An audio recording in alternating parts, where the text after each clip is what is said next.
Hi, my name is Nick Thomas, and today I'll be presenting to you my film, Auxiliary. Now,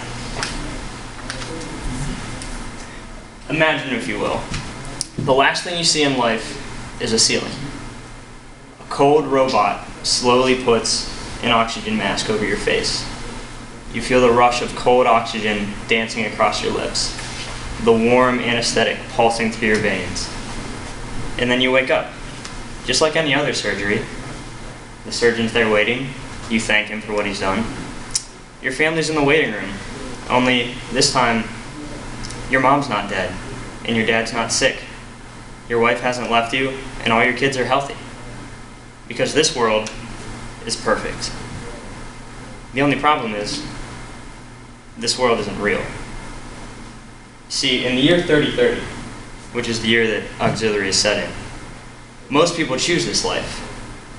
Through technological advances, you can opt to have your life changed into a suspended reality. So, through the rest of your physical life, every day is the perfect day.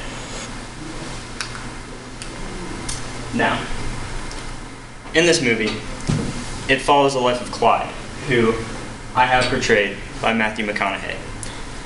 Now, the movie is about Clyde's struggle both to preserve his sense of human, his sense of self, and also the more immediate struggle to save his brother, the only person he's ever loved in life, Dimitri, who I have portrayed by Joaquin Phoenix.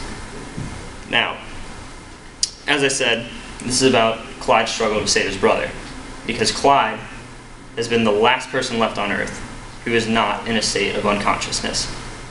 Clyde's brother, Dimitri, is the second person who went under, the second to last. So this story follows Clyde's battle to fight through the automated civilization to save his brother, to bring him back from the neural net. And through this, there's tons of room for range. So talk about marketability. There's action scenes, which people love. There's love scenes, the story of two brothers, which is compelling to almost anyone. And there's technological scenes, like for Transformers, for example. That's been an extremely successful movie with technological backing. So, as I said, Clyde will be portrayed by Matthew McConaughey, Dimitri by Joaquin Phoenix.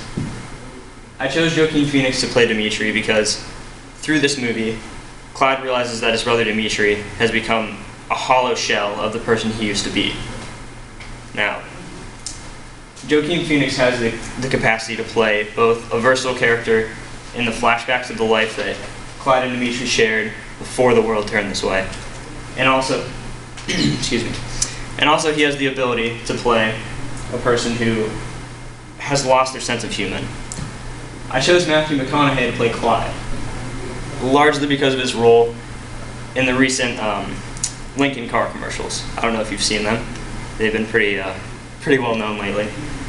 But through those commercials, I've seen that Matthew McConaughey both is successful at having inner dialogue, and also he is, we'll call it thirsty for work.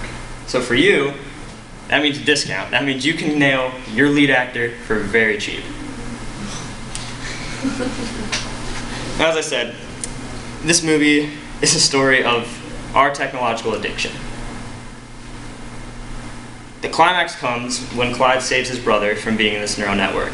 The twist comes when Clyde realizes that Dimitri has fallen from humanity and he's become the same as all the robots around him. He has no personality. So the twist is that in the end of the movie, Clyde realizes that he must kill his brother because he's simply not the person he once was. So the closing action is a plane loaded with plastic explosives takes Dimitri up to the sky, and you see it explode.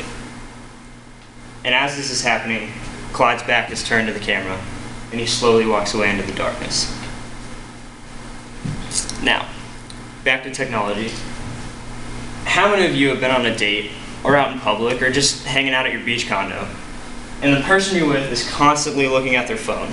They're on Twitter, they're swiping right on Tinder, whatever they're doing, they're looking at that small screen. The message of this film is that if humanity does not change, if we don't break from this pattern that we're in, the world will become like this movie, and everyone will be a hollow shell of the person they once were.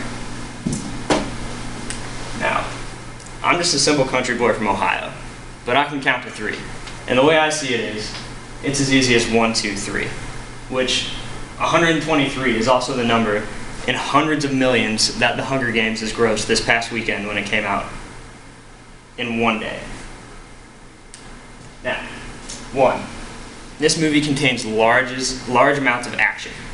Fighting sequences, Clyde has to fight through this entire city of automated beings to save his brother, which rednecks I'm familiar with, the manly men, and the women out there, everybody loves action. 2, love. This is a story of brotherly love, and almost anyone can relate to brotherly love. And 3, sci-fi.